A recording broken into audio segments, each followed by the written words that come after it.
Hello students, welcome back. तो आज tally prime software के अंदर होने वाला है हमारा 12th चैप्टर, जिसका नाम है आपका एक्चुअल बिल एंड क्वांटिटी। तो चलिए शुरू करते हैं।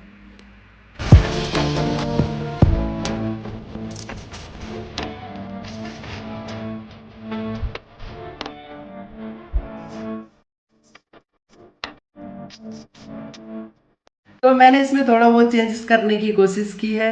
अब हुआ ये कि हम हैं OBS स्टूडियो वाले, कैपकट वाले और उसके साथ साथ प्रीमियर प्रो वाले।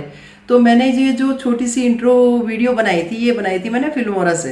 अब फिल्मोरा इंस्टॉल करने के बाद जब मैं उस पर 3 से 4 घंटे मेहनत कर चुका हूँ, उसके बाद मुझे पता चलता है कि इसको परचेज करना पड़ेगा। तो जिसकी वजह से उसके नीचे ना वाटरमार्क आ गया, और वो वाटरमार्क बहुत ही गंदा लग रहा है उस इंट्रो के अंदर। तो कोशिश करूंगा जल्दी से उसे रिमूव करने की। बहुत सारी मैंने ऑनलाइन कोशिश भी करी कि किसी ना किसी तरीके से वाटरमार्क हटाया जाए, लेकिन वाटरमार्क हटाने की जगह पे वो उस पोर्शन को क्या कर रहा है, ब्लर कर रहा है, जिससे वो सारा खराब हो रहा है, मतलब नहीं लग रहा है अच्छा। तो मैंने कहा छोड़ो, वाटरमार्क भी साथ में चलने देते हैं, आप कोई दिक्कत वाली बात नहीं है। मैं ज़्यादा वीडियोस में इसका इस्तेमाल नहीं करूँगा, 1-2 में ही इस्तेमाल करने वाला हूँ, क्योंकि उसके बाद मैं परचेज़ कर लूँगा। तब तक फिल्मोरा परचेज़ करूँ, क्योंकि फिल्मोरा मुझे बेस्ट लगा प्रीमियर प्रो से और उसके साथ साथ कैपकट से भी ज़्यादा बेस्ट है हमारा क्या, फिल्मोरा। वो एडिटिंग के लेवल पे बहुत अच्छा सॉफ्टवेयर है। ठीक है, तो शुरू करते हैं इसमें टैली प्राइम। और आज का चैप्टर मैंने बोला था कि आज का चैप्टर होने वाला हमारा एक्चुअल बिल एंड क्वांटिटी। तो पहले चैप्टर समझ लेते हैं। एक्चुअल बिल एंड क्वांटिटी होता क्या है? एक्चुअल बिल एंड क्वांटिटी होता है कि जब हम किसी को कुछ यूनिट फ्री में दे देते हैं, कुछ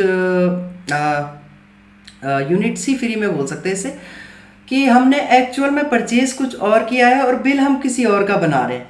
एक एग्जांपल देता हूँ आपको। मैंने 100 किलो चावल खरीदे, लेकिन मेरे लिए बिल बन रहा है 95 किलो का। ठीक है, 5 किलो वो मुझे फ्री में दे रहे हैं। एक्चुअल में मैंने परचेज कितना किया, 100 किलो, लेकिन बिल कितने का बना रहा है, 95 का बना रहा है। 5 किलो उसका फ्री देने का रीज़न ये हो सकता है कि बोरी का वेट ही 5 किलो हो।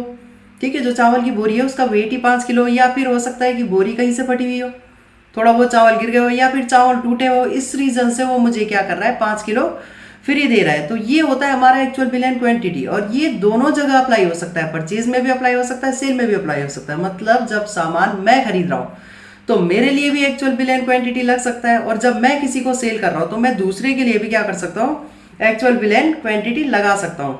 तो चलिए शुरू करते हैं। इसमें 0 से स्टार्ट कर रहा हूँ, कंपनी क्रिएशन से। तो यहाँ पर मैं एक कंपनी क्रिएट करूँगा,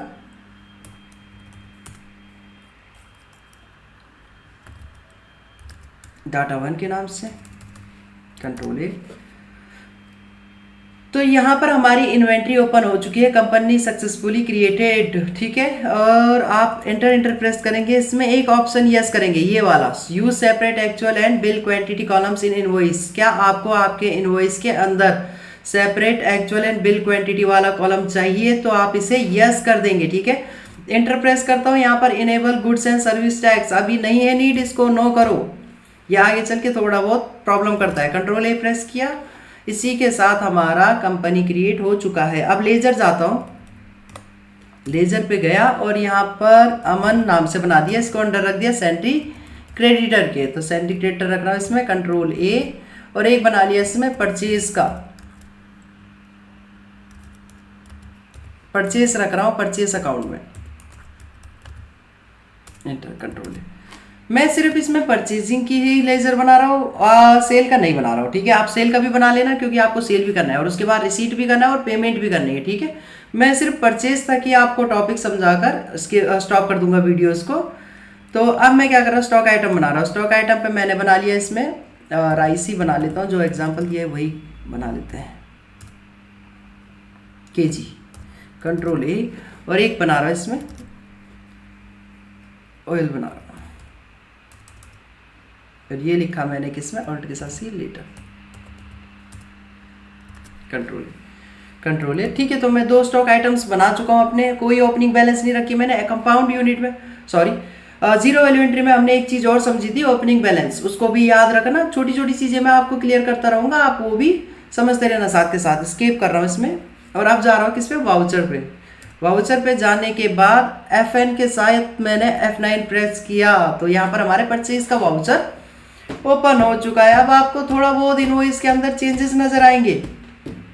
ठीक है, देखिए यहाँ पर एक्चुअल भी दिखा रहा है और बिल भी दिखा रहा है। क्वांटिटी पे देखो, इसने 2 कॉलम्स रेडी कर दिए, एक एक्चुअल और एक बिल्ड। ठीक है, 01 रख रहा हूँ यहाँ पर, इंटर इंटर, पार्टी का नाम सेलेक्ट कर दिया अमन, कंट्रोल ए और उसके साथ साथ परचेज का लेजर सेलेक्ट कर दिया, स्पेस बार। ऑयल परचेज कर रहा हूँ 50 kg, कितना 50 लीटर परचेज कर रहा हूँ, लेकिन बिल बन रहा है कितने का, 45 का बिल बन रहा है मेरे लिए अभी। रियलिटी में मिल कितना रहा है, 50 किलो मिल रहा है, लेकिन बिल कितने का बन रहा है, 45 का बन रहा है। 2 रुपये के हिसाब से इंटरप्रेस किया, इसका 90 बिल बन रहा है। ठीक है, तो इसने इंटू किससे किया, 45 इंटू 2 किया इसने, ना कि 50 इंटू 2। ठीक है, एक्चुअल में जो मिला है उससे कोई मतलब नहीं है, जो बिल में रखा हुआ है उससे क्या कर रहा है, इंटू कर रहा है। इंटर इंटर स्पेस बार, और यहाँ पर ले लेता हूँ राइस मैंने 100 kg परचेज किया, लेकिन बिल बन रहा है कितने का, 95 का। इंटर प्रेस किया और इसको 1 रुपये ही रख रहा हूँ। ये 1 रुपये 2 रुपये जो मैं छोटा छोटा अमाउंट रख रहा हूँ ना, इसलिए रख रहा हूँ ताकि हम समझ सके उस चीज़ को। बड़ा अमाउंट रख दिया आपने, रख दिया 200 300 400 450 ऐसे रखोगे, खुद ही इंटू करते जाओगे, फिर कैलकुलेटर को ओपन करो। वैसे यहीं पर भी कैलकुलेटर ओपन हो जाएगा, लेकिन वो मैं अभी आपको बताऊंगा नहीं, क्योंकि नेक्स्ट वीडियो में क्या बताऊंगा, अगर यहीं पर आपको कैलकुलेटर ओपन करना बता दिया तो। ठीक है, तो ये हुआ आपका actual bill and quantity. Control A press कर रहा हूँ और इसी के साथ इसे सेव कर दिया। ठीक है, उसके बाद आपको सेल करना है। आप सेल वाली पार्टी के लिए भी एक्चुअल एंड बिल क्वांटिटी लगा सकते हो, नहीं लगाना चाहते हो ड्रॉप करो, और उसके बाद रिसीट और पेमेंट आपको करनी है। इसकी प्रैक्टिस आपको 2 से 3 दफ़ा करनी है। ये टॉपिक होता है हमारा यहीं पर समाप्त। मिलते हैं नेक्स्ट वीडियो में, तब तक के लिए बाय बाय।